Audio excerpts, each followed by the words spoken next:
ibinga mbeto yo bosani kanape tapi pedale meyo ibi outillage yo bosani artisan de chéri nangai chacho mbala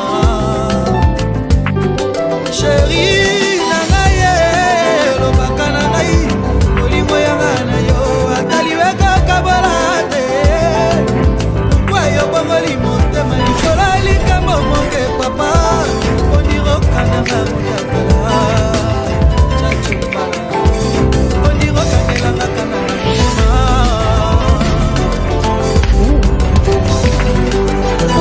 le procureur Jean Mukenge et Adélie Kinsala, mon colonel Raus, major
Salon Emilia na station Makampani, le vieux Sipi Oumane na maman Jackie, entreprise familiale, Charlie Madia la Tigre, major Henri Capel. Yangolela ngana boli boyo zonga, Betty Mouya ngana bondeli yo zonga, Toto Salala likambo komisala, Oniro Katima pena vida, Chama kanisiki na Germinisa boli kanyela makwaya. Mosala mungu esalaka na bilei oninga pesaki yo procureur Jean Mukenge solingi yokomisinga lokola parfum de motema oyo yemo mosomi ya basomba ilfani katanga yo soki zolinga kosala bilenge osalinga akokozongo kokusanga yo bosani kanesengo kosala te yo yibi utiaje Claudine Lonjoka Alain Salon Emilia na station Makampani, le vieux Sipi Oumane na maman Jackie, entreprise familiale, Charlie Madia la Tigre, major Henri Capel. Yangolela ngana boli boyo zonga, ataliweka kabalate, ukwa yo bongoli motema likolo likambo monge papa, ondiroka nanga utakala, chacho mbala, ondiroka ngelanga kanala motema.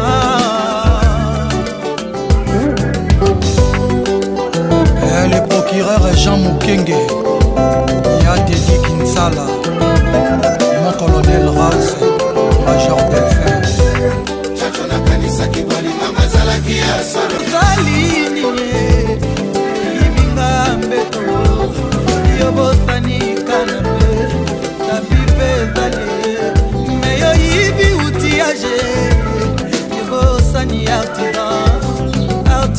chéri na ngai Chacho Mbala chéri na ngai lobaka na ngai bolingo yanga na yo ataliweka kabola te kwa yo bongoli motema likolo likambo moke papa ondiroka na nga utakala Chacho Mbala ondiroka ngelanga kana na motema. Garçon, cherchez l'argent au lieu de chercher à être beau, car les femmes d'aujourd'hui. Le procureur Jean Mukenge. On vit dans un monde considéré comme des sauvages. Mon colonel, c'est l'argent le pouvoir, c'est l'argent le respect, et c'est l'argent qui mène la beauté ne te mènera nulle part. Par contre, si tu as l'argent, tu peux avoir toutes ces belles femmes. Les femmes d'aujourd'hui ne regardent plus la beauté, mais elles aiment l'argent. On est au 21e siècle. Si tu n'as pas d'argent, tu n'es pas un homme devant une femme. L'argent ne fait pas le bonheur, mais il y contribue au bonheur. La pauvreté, c'est tu te lèves chaque jour pour affronter une situation. Cherche l'argent par tous les moyens, car c'est ça qui te donnera une vie meilleure et de joie sur terre. Abonne-toi, partage cette vidéo à un ami beau gosse, mais étant toujours garçon, cherchez l'argent au lieu de chercher à être beau, car les femmes d'aujourd'hui. Le procureur Jean Mukenge. On vit dans un monde considéré comme des sauvages. Mon colonel, c'est l'argent le pouvoir, c'est l'argent le respect, et c'est l'argent qui mène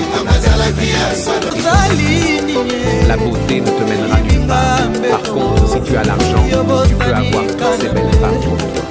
Les femmes d'aujourd'hui ne regardent plus la beauté, mais elles aiment l'argent. On est au 21e siècle. Si tu n'as pas d'argent, tu n'es pas un homme devant une femme. L'argent ne fait pas le bonheur, mais il y contribue au bonheur. La pauvreté, c'est tu te lèves chaque jour pour affronter une situation. Cherche l'argent par tous les moyens, car c'est ça qui te donnera une vie meilleure et de joie sur terre. Abonne-toi, partage cette vidéo à un ami de beau gosse, mais étant toujours garçon, cherchez l'argent au lieu de chercher à être beau, car les femmes d'aujourd'hui. Le procureur Jean Mukenge. On vit dans un monde considéré comme des sauvages. Mon colonel, c'est l'argent le pouvoir, c'est l'argent le respect, et c'est l'argent qui mène la beauté ne te mènera nulle part. Par contre, si tu as l'argent, tu peux avoir toutes ces belles femmes. Les femmes d'aujourd'hui ne regardent plus la beauté, mais elles aiment l'argent. On est au 21e siècle. Si tu n'as pas d'argent, tu n'es pas un homme devant une femme. L'argent ne fait pas le bonheur, mais il y contribue au bonheur. La pauvreté, c'est tu te lèves chaque jour pour affronter une situation. Cherche l'argent par tous les moyens, car c'est ça qui te donnera une vie meilleure et de joie sur terre. Abonne-toi, partage cette vidéo à un ami de beau gosse, mais étant toujours garçon, cherchez l'argent au lieu de chercher à être beau, car les femmes d'aujourd'hui. Le procureur Jean Mukenge. On vit dans un monde considéré comme des sauvages. Mon colonel, c'est l'argent le pouvoir, c'est l'argent le respect, et c'est l'argent qui mène la beauté ne te mènera nulle part. Par contre, si tu as l'argent, tu peux avoir toutes ces belles femmes. Les femmes d'aujourd'hui ne regardent plus la beauté, mais elles aiment l'argent. On est au 21e siècle. Si tu n'as pas d'argent, tu n'es pas un homme devant une femme. L'argent ne fait pas le bonheur, mais il contribue au bonheur. La pauvreté, c'est tu te lèves chaque jour pour affronter une situation. Cherche l'argent par tous les moyens, car c'est ça qui te donnera une vie meilleure et de joie sur terre. Abonne-toi, partage cette vidéo à un ami de beau gosse, mais étant toujours garçon, cherchez l'argent au lieu de chercher à être beau, car les femmes d'aujourd'hui. Le procureur Jean Mukenge. On vit dans un monde considéré comme des sauvages. Mon colonel, c'est l'argent le pouvoir, c'est l'argent le respect, et c'est l'argent qui mène la beauté ne te mènera nulle part. Par contre, si tu as l'argent, tu peux avoir toutes ces belles femmes. Les femmes d'aujourd'hui ne regardent plus la beauté, mais elles aiment l'argent. On est au 21e siècle. Si tu S'il n'a pas d'argent, il n'est pas un homme devant une femme. L'argent ne fait pas le bonheur, mais il y contribue. Chérie, La pauvreté, c'est misérable. Tu te lèves chaque jour pour affronter une situation.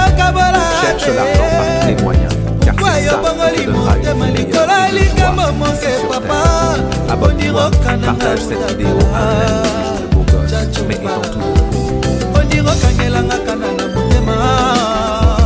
garçon, cherchez l'argent au lieu de chercher à être beau, car les femmes d'aujourd'hui, le procureur Jean Mukenge, on vit dans un monde considéré comme des sauvages. C'est l'argent le pouvoir, c'est l'argent le respect, et c'est l'argent qui donne la beauté ne te mènera nulle part. Par contre, si tu as l'argent, tu peux avoir toutes ces belles femmes. Les femmes d'aujourd'hui ne regardent plus, mais elles aiment l'argent. On est au XXIe siècle. Si tu n'as pas d'argent, tu n'es pas un homme devant une femme. L'argent ne fait pas le bonheur, mais il y contribue. La pauvreté, c'est misérable. Tu te lèves chaque jour pour affronter une situation. Cherche l'argent par tous les moyens, car c'est ça qui te donnera une meilleure vie de toi ici sur terre. Abonne-toi, partage cette vidéo à un ami de beau gosse, mais étant toujours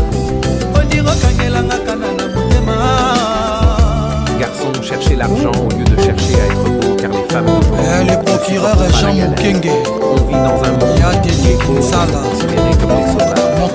C'est l'argent le pouvoir, c'est l'argent le respect, et c'est l'argent qui donne la beauté ne te mènera nulle part. Par contre, si tu as l'argent, tu peux avoir toutes ces belles femmes. Les femmes d'aujourd'hui ne regardent plus, elles aiment l'argent.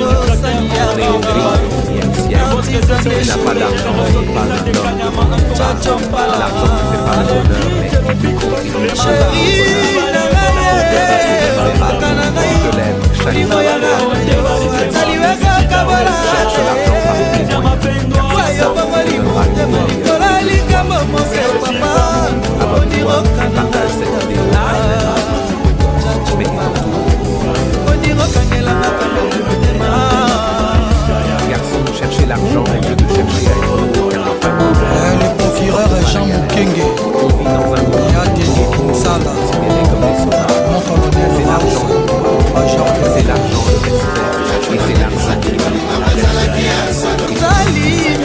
la beauté ne te mènera nulle part. Par contre, si tu as l'argent, tu peux avoir toutes ces belles femmes. Les femmes d'aujourd'hui ne regardent plus, mais elles aiment l'argent. On est au XXIe siècle. Si tu n'as pas d'argent, tu n'es pas un homme devant une femme. L'argent ne fait pas le bonheur, mais il contribue. Tu te lèves chaque jour pour affronter une situation. Cherche l'argent par tous les moyens, car c'est ça qui te donnera une meilleure vie de toi ici sur terre. Abonne-toi, partage cette vidéo à un ami de beau gosse, mais étant toujours garçon, cherchez l'argent au lieu de chercher à être beau, car les femmes d'aujourd'hui, le procureur Jean Mukenge, on vit dans un monde considéré comme des sauvages. C'est l'argent le pouvoir,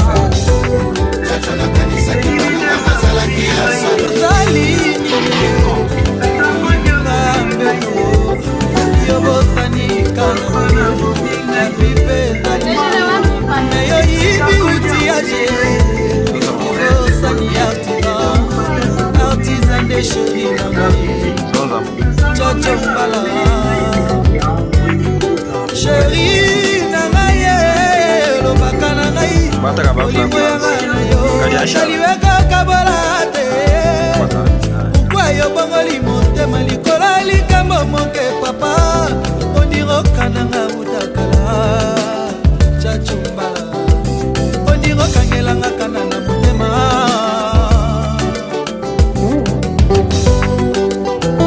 le procureur Jean Mukenge, Yadeli Kinsala.